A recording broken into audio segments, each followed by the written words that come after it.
Welcome to day number 3 of Learn Fusion 360 in 30 days. In this tutorial, I'll show you how to 3D model a paperclip. You'll learn how to use the line command, create sketch fillets, and create a sweep with a sketch profile. To get started, let's make sure our dimensions are in millimeters. In the first video, I showed you how to change dimensions in the Preferences menu, but we can also change them in the Fusion 360 browser. Go ahead and click the arrow to the left of Document Settings, and you'll see that we can change active units. So I'll simply select millimeters. Now, let's get started with the paperclip by creating a sketch on the top plane. We now want to draw a straight line. If you remember from the last two videos, the line command is under the Sketch drop-down menu, but we can also call it with the keyboard shortcut letter L. So let's draw a straight line from our center origin going upwards, and we'll type in 20 millimeters for the distance. After we type in the 20, hit the Tab key to lock in the dimension and hit the Enter key to escape the command. It's super important that you hit the Tab key to lock in the dimensions. You should see the yellow lock icon appear. Otherwise, you may have troubles later on when we go to use the fillet command. So now let's hit L for line again, and we'll go over 7.5 millimeters. Hit the Tab key to lock our dimension in place and hit Enter to escape the command. Now we'll draw a line downwards, making sure it snaps to a perfect 90 degrees. We'll make this one 30 millimeters and hit Tab and Enter. As you're working with sketches in Fusion 360, you may want to move dimensions out of the way. To do this, simply click and drag on the dimensions, and we'll move them out of the way for now so it's not overcrowding our workspace. Hit L for line once again, and we're going to create our bottom line here, 6.5 millimeters to the left. Hit Tab and Enter. L for line again, and this vertical line will be 22 millimeters. Then hit Tab and Enter. The next line will be 5.5 millimeters to the right, and hit Tab and Enter.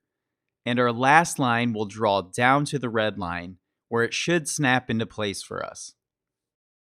Now that we have a rough outline of a paperclip, we'll need to add rounded edges to the corners, which are also known as fillets.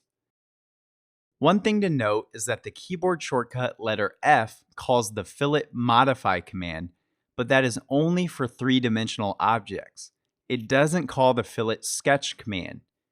So to call the fillet sketch feature, we can either select fillet from the sketch drop-down menu, or we can hit the letter S keyboard shortcut, which will pull up a sketch shortcut box, or we can search for different commands. So after we activate the fillet sketch command, we'll go ahead and select the top two corners. Now our fillet diameter will be 7.5 divided by 2. So we're going to take the width of our line here divided by how many edges we're rounding. Go to Sketch, then Fillet again, and this time we'll click on these two corners. We'll type in 5.5 divided by 2 and hit Enter. And then we'll go to Sketch and Fillet again and do the bottom two corners by typing in 6.5 divided by 2 and hit Enter.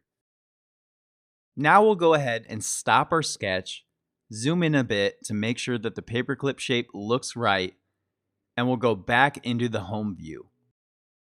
At this point, we'll click Create New Sketch, and we'll click the front plane here, where we're going to hit C, our keyboard shortcut for center circle, and we'll draw a circle on our origin.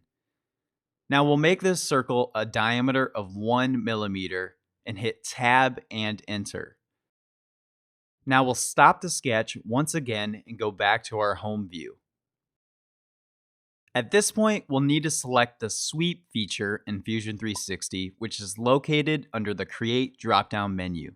As we activate the feature, you'll notice the Sweep dialog box opened up. If you ever forget what a feature does, you can always look at the dialog box and work your way through from top to bottom. So the first thing you'll see here is the type of path. Now we just have one path here, so we'll select single path. Then it wants us to select our profile. So our profile in this scenario is the circle and the paperclip shape is the path. We'll select our circle, click on the Path Select box, and then we'll select our path. Now the last few options are fine for now, and once you click OK, it should render your paperclip. Now don't forget to save if you haven't already. I'm going to name this paperclip, and I'll go ahead and open up the data panel and create a new folder named day number 3-paperclip.